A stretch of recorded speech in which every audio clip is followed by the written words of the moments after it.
국민의힘 정당 지지율이 40%를 넘기면서 국정농단 사태 이후 최고치를 기록한 여론조사 결과가 나왔습니다.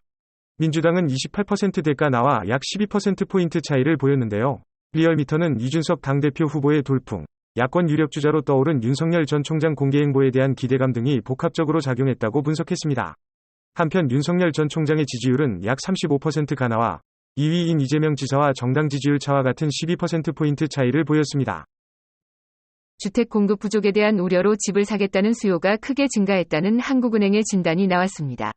이러한 심리가 부동산 가격과 가계대출 증가로 이어졌다는 것인데요. 이에 따라 앞으로도 당분간 주택 관련 대출뿐 아니라 신용대출 등 가계대출의 높은 증가세가 이어질 것으로 전망했습니다. 올해 1분기 기준 수도권의 소득 대비 주택가격 비율은 10.4배로 연소득을 한 푼도 쓰지 않고 10년 이상을 저축해야 수도권의 집을 장만할 수 있다고 하네요. 코로나 백신 접종을 시작한 지 105일 만에 1차 접종 누적 인원이 전 국민의 약 20%인 1,000만 명을 넘어섰습니다. 오늘부터는 얀센 백신 접종도 시작되었는데요.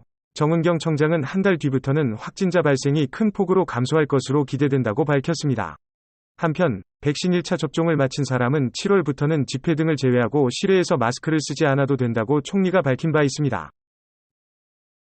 전국에 비가 내리고 강한 바람이 불겠는데요.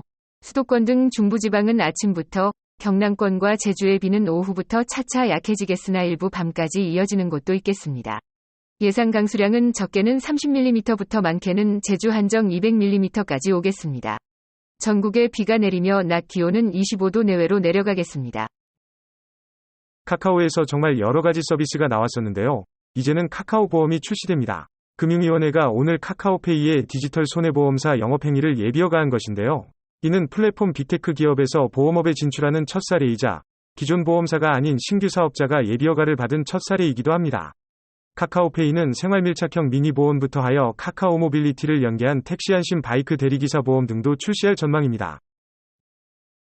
프랑스 마크롱 대통령이 지방 순회 중 길거리에서 주민들과 만나다 무리에 섞여 있던 남성에게 갑자기 뺨을 맞았는데요.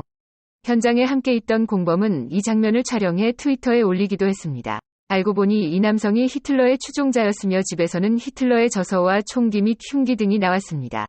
이번 사건은 프랑스에서 내년 대선을 앞두고 사회 혼란과 정치 갈등이 극심해졌다는 신호로 풀이되고 있다고 현지 언론들은 전했습니다.